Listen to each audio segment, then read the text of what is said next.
When a dismissive avoidant pulls away, these 5 stages predict what happens next. When a dismissive avoidant starts to pull away, it rarely looks dramatic at first. There's no explosion, no clear goodbye, no obvious betrayal. In fact, that's what makes it so confusing. One day, everything feels normal, maybe even close, and the next, something subtly shifts. Their replies slow down, their warmth fades, their presence feels thinner. And if you've ever been on the receiving end of this, you know the most painful part isn't the distance itself. It's not knowing what's coming next. What most people don't realize is that avoidant pull away isn't random. It follows a very predictable internal sequence. And once you understand these 5 stages, you stop guessing, stop chasing, and start seeing what's actually unfolding beneath the surface. The first stage is emotional saturation, and this is where everything still looks fine on the outside. The avoidant hasn't disappeared yet. They're still texting, still seeing you, still showing up. But internally, something important has changed. Dismissive avoidants have a very limited tolerance for sustained emotional closeness. Even positive intimacy, connection, consistency, care can begin to feel overwhelming to them.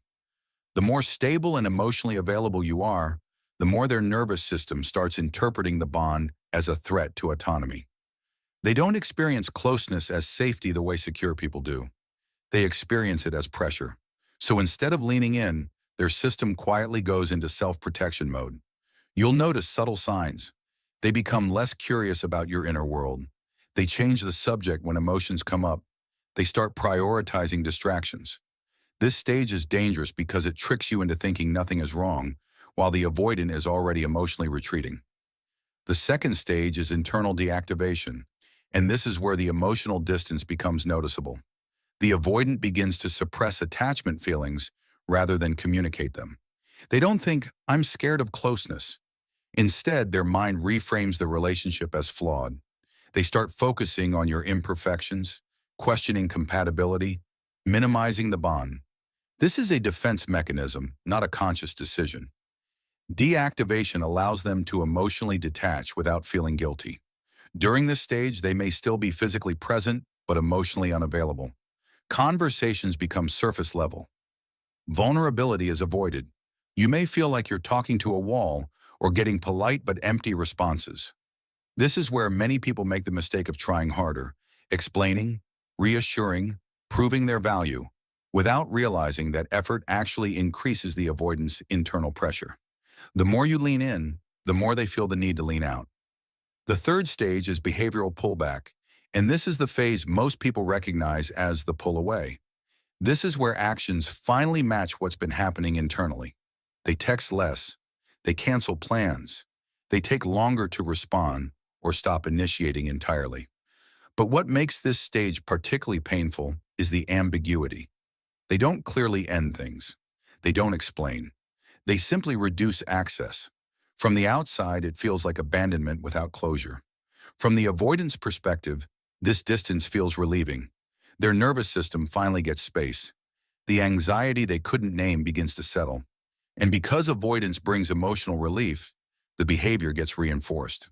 This is why chasing during this stage almost always backfires. The avoidant isn't responding to logic or emotion, they're responding to relief. Any attempt to pull them back in threatens that relief, which only deepens their withdrawal. The fourth stage is emotional reset, and this is where things become deeply misunderstood. Once enough distance has been established, the avoidance nervous system stabilizes. The pressure is gone. The perceived threat of closeness has subsided. And here's the part most people don't expect. This is when thoughts of you often return, not because they suddenly miss you in the romantic way you hope, but because the bond no longer feels dangerous. With space restored, the avoidant can access positive memories again. They may feel nostalgic, curious, even slightly regretful. But this doesn't mean they're ready for real intimacy. It means their system is calm enough to think about you without activating fear. This is why avoidants often reappear casually, liking a post, sending a neutral message, checking in without emotional depth. It's not a repair yet.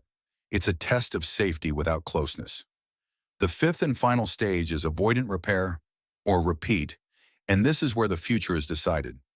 At this stage, one of two things happens. Either the avoidant attempts a low-intimacy reconnection, something comfortable, controlled, emotionally shallow, or they disappear again once intimacy threatens to return. Avoidant repair doesn't look like deep conversations or emotional accountability unless the avoidant has done serious inner work. Instead, repair looks like proximity without vulnerability, contact without commitment, presence without depth. And if you respond by immediately reopening your heart, expressing unmet needs, or pushing for clarity, the cycle restarts. Emotional saturation returns, deactivation follows, and the pull away happens again. But if you respond with calm, grounded presence, without emotional pressure, the dynamic can slowly shift. Not because you chased, but because you stopped being the source of their anxiety. Here's the most important truth to understand. Dismissive avoidants don't pull away because they don't care. They pull away because closeness activates a fear they don't have the tools to regulate. And until that changes, the pattern will repeat, no matter how loving, patient, or understanding you are. The real power move isn't convincing them to stay. It's recognizing the stage you're in and responding from self-respect instead of fear.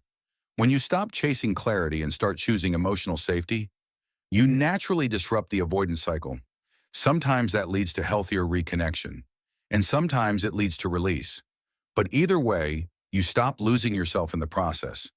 And if you've been blaming yourself for their distance, let this be the moment you stop. Their pull away is not a reflection of your worth. It's a reflection of their internal limits. Understanding these 5 stages doesn't just help you predict what happens next.